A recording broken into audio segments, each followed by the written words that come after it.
have these like upward facing prongs. Ooh. Well, what do we have here? Been a long time since I got one of these. It's a new kayak. And today, we're gonna unbox this, do a little unboxing, and then we're gonna go fishing from a brand new vessel. Honestly, I don't know too much about this, so you're gonna learn about this kayak as I do. I don't even know what color it is.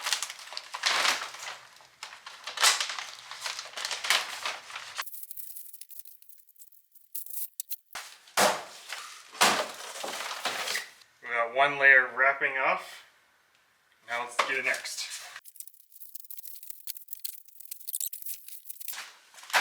Alright.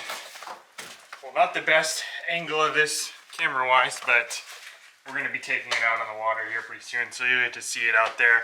Maybe I'll even show a quick preview of what it looks like out in the sun and everything. But I really like the color. So this is the Big Water EPDL 132 from Old Town. And Old Town was nice enough to send me this kayak.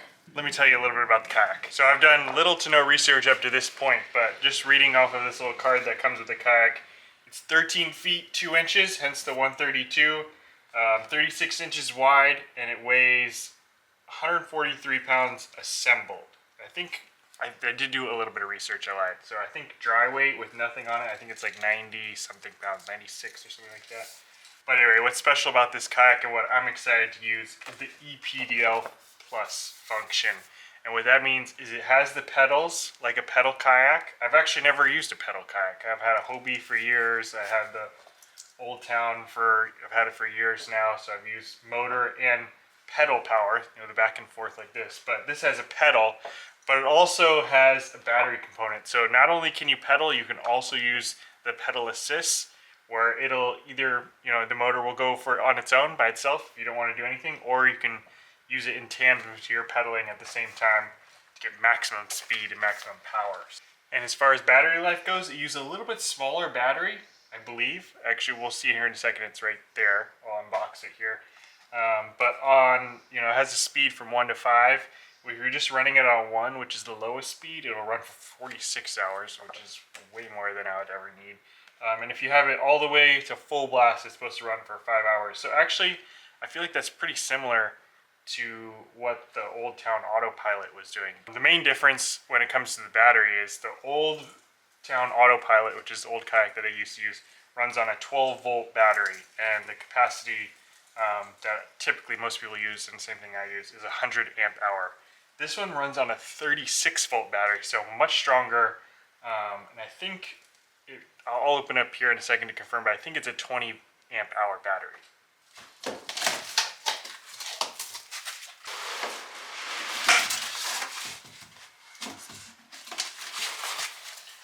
Alright, check this out. Way smaller than the old battery that I used to use.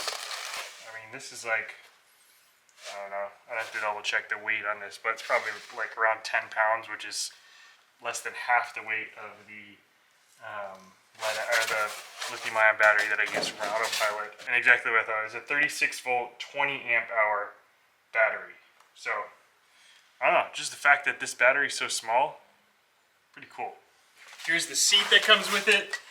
I think it's pretty much the same, if not exactly the same as the old seat that I used to use. Oh, I guess one other feature is it has this little compartment down below. You can throw tackle boxes and stuff.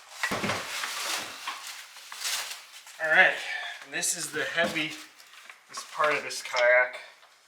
I think this is around, actually I don't know exactly how much this weighs. I'll check it out and leave it a little note in the video. But anyways, this is the EPDL system. This is the drive. You can see it's got the propeller there with the pedals on top. So this slots in there, and this is what connects to that battery I was just showing you, to either pedal assist or pedal on its own. And then it has this little thing right here. This is the spare parts that come with the kayak. So on that note, let's go ahead and take this bad boy out to the ocean and test it out.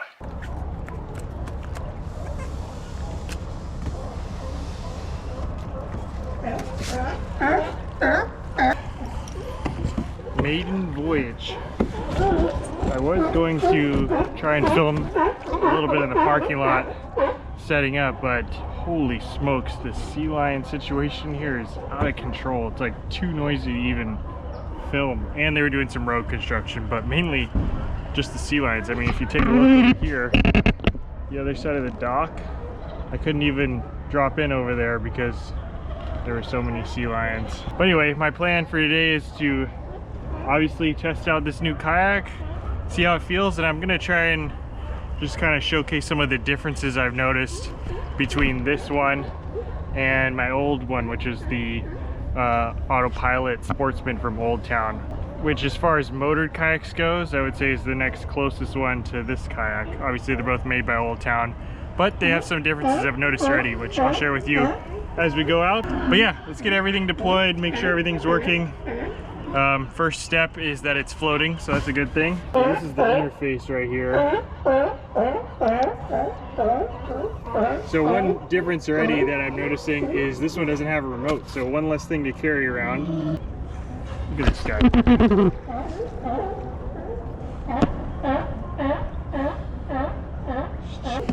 So to start off, we'll just pedal regularly. Actually, I feel like we're moving pretty good here. Already just, you know, regular. I feel like I'm not really pushing it that hard, just casual pedaling. And I feel like we're moving pretty good. If I turn on my fish finder, I can tell you exactly how fast we're moving. I feel like this is just kind of cruising along, like not putting any extra effort. I can definitely go at this pace for a while. We're going at about 3.5 miles an hour, which is pretty much the top speed for my autopilot. Now let's try and push it and see exactly how fast it's going. There we go. So now I'm pushing it. I'm like, this is probably max effort. I can't keep this up for more than like a minute. But now we're going about a little over 5 miles an hour, 5.1. So already right there, I'm able to hit a little bit higher speeds in this kayak if I really want to push it for short bursts. And really I can see that being beneficial for like trolling, especially for salmon, because a lot of times when that fish hits, you want to get a good burst of energy. And unfortunately we haven't had a salmon season for a couple years now, but when it does come back, I feel like that right there could definitely come in handy. Sorry, it's so noisy in here. But now that we've done that, oh yeah. So now we're on the pedal assist. Holy smokes, I feel like we're moving pretty good with this. This is the pedal, this is the pedal assist. I have this all the way to level 5. It's 1 through 5 on the amount of powers you can go. And now I'm just like cruising. Like this is definitely sustainable for a while. As far as I go, I'm not sure about the battery, but we're going pretty much 5 miles an hour here with just very little effort from my legs. So basically top speed with little effort. That's all the way on level 5. So let's put it back down, do the 3. That's pretty good too. Still going about 4 miles an hour just with regular, not too much effort. But also when you're using this pedal assist, you ever wanted to stop, all you have to do is go backwards on the pedals and then back to 0. I'm just going full power on my own now. And then the last feature, this is the cruise control. So let's just start with 1, just see how fast you just started going. If you started going, it should kick over and start doing it on its own. Okay, yeah, I think it is. So on level 1, about 2 miles an hour. We got a little bit of wind now because I've exited the harbor, so these miles per hour might not be exactly correct. Let's go up to 2, closer to 2 miles an hour. 3, about 2.5. This is kind of into the wind too, so it might be a little lower than like if it was just a flat lake with no wind. 4, we're at 3 miles an hour, and 5, which is the highest power, we are moving pretty good.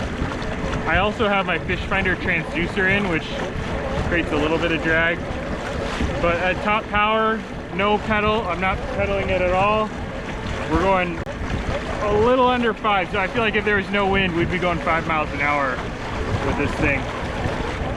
So a lot faster than my old town, I say my old town, both of these kayaks are old town, but anyways, a lot faster than my autopilot. But another thing that I noticed with this one right off the bat is the steering system is more similar to my old pedal kayaks in that it's controlled with this little handle right here on the rudder. And that's because we can't have the foot steering like we do on the autopilot because I need my feet free to pedal. So if you want to maneuver, you still have to keep one hand on the steering here, which could be a little bit, I don't know, it's probably not too bad, but every once in a while it's nice to have both hands free. I don't know if you can hear the sea lions from here, but I can hear them very clearly. And think about it, this is like, we're probably half a mile or a quarter mile away. Imagine the parking lot, we're right next to it. Man, it was so loud. This kayak is 1 foot longer than my old kayak, so I feel like it cuts through the water a little bit nicer, meaning that it's also going to paddle a little bit nicer. If I ever have to paddle the kayak, like if this battery dies or something happens to the, well, I should say if the battery dies, then you can always just pedal the kayak. But if something happens to this whole unit, maybe your propeller breaks or something, or whatever, I don't know, something else happens and you can't use the pedal system, you always have to have this paddle as a backup, kind of a safety caution. Anyway, yeah, like what I was saying is, if I did have to paddle, I feel like it would paddle a little bit nicer than my autopilot would. Alright, I'm gonna put this thing in the cruise control, get my rod set up. Let's just go on 3, it works for now. I don't know if I mentioned it already. I think I forgot to tell you what the goal is for today. So I brought one rod. I didn't want to put a bunch of mounts on here before I just came out here and tried it. I did bring one mount for my camera, which you have here, and then I brought my fish finder mount, but no rod mounts, which I eventually plan to add on to here. The goal for today is to try and catch some squid is the main goal. Just haven't caught any squid in a while. I got a craving for some fresh squid to eat.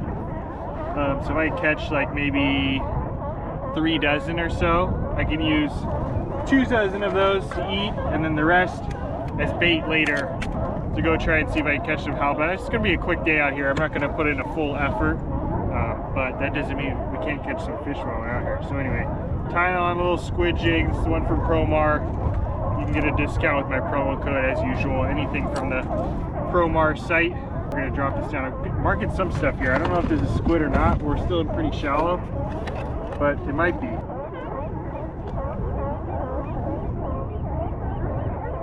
Oh, whatever it was, as soon as I dropped down, it's gone. Big boat just went past us, causing a serious wake. So at least we'll get to test how it handles in a little bit choppier water here.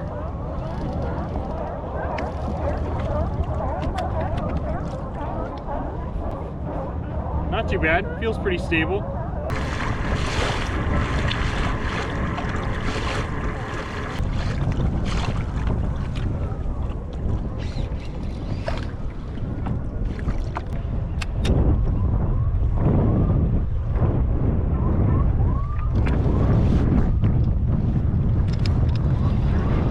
There we go.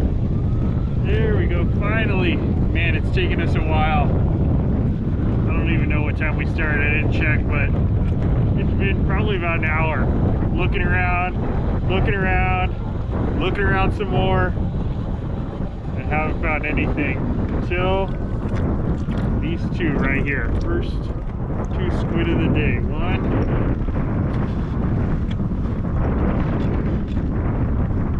and 2.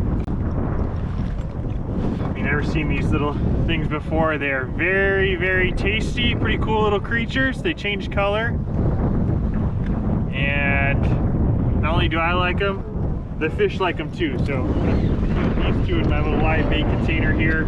Hopefully we found them. Now we can pick away and get a bunch of them. Sometimes finding them can be the hardest part. Ideally there'll be a bunch more down in there.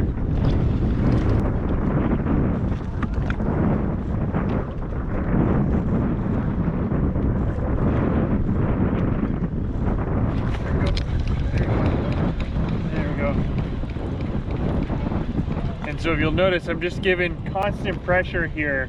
These squid jigs that I'm using, they don't have hooks. Well, they got like sharp points, but they're not really like fishing hooks. So the squid that are on here aren't pinned very good. They're basically just kept on by the pressure of me reeling. You can see they just have these like upward facing prongs. Ooh. Okay. That's the first time I've done that.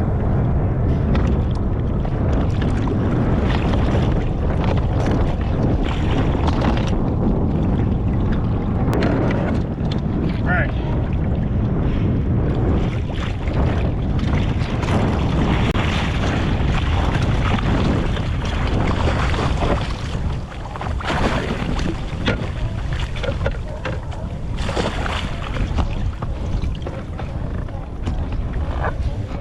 Okay, first time I've done that. I think what happened there is I'm just so used to my autopilot, which is super stable. I wasn't focused on keeping my body over the kayak, and so it was starting to go, and rather than flip the whole kayak, I actually kind of jumped in, which I didn't want. If this thing flips, then I'm gonna lose some gear. It'll be okay, I can still get back, but not ideal. So anyway, okay, well, another nice thing is this thing has reverse. Get my bait tank back. On the downside, I was a little chilly, but on the bright side, I have all the proper gear. I got my wetsuit, so I'll be fine. I'm just soaked now, but yeah, on the bright side, it's always good to practice that anyways. Not that I wanted to do it right there, but anyway, it's good to practice re-entry. And when I said it's good to practice it, I don't mean come out here in the ocean and practice it by yourself. It's good to practice it, you know, either if you're with some people, you know, do it in the harbor or in a lake or somewhere in case you actually can't get back in, you can have help or swim back to shore if you need to.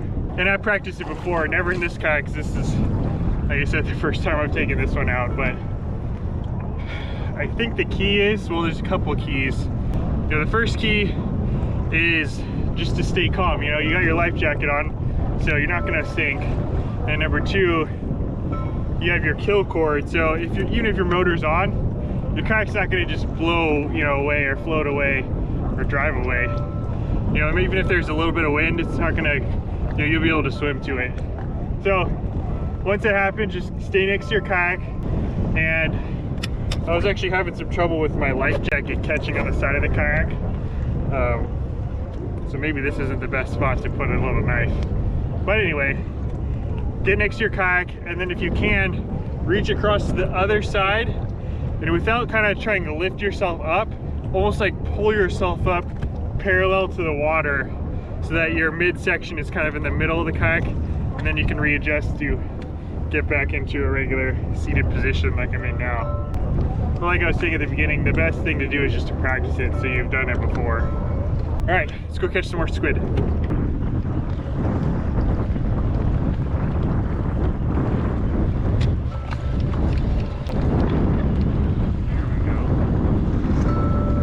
Really tough. I got those 3 and I fell in. I didn't get anything for a long time after that. Maybe I smelled bad, maybe I scared them off by jumping in. There's one. Not a lot, but one. I'm gonna make sure I don't lean over and put this one in the bucket. And on that note, we're gonna go ahead and head in. I know we didn't do a ton of fishing today, but I really wanted to just take this kayak out for a spin, kind of see what it's all about, talk about some of the differences that I noticed right away. And I think on the next video, I'll add in some of the accessories I'm gonna be adding to this kayak, just in case you're out there looking for either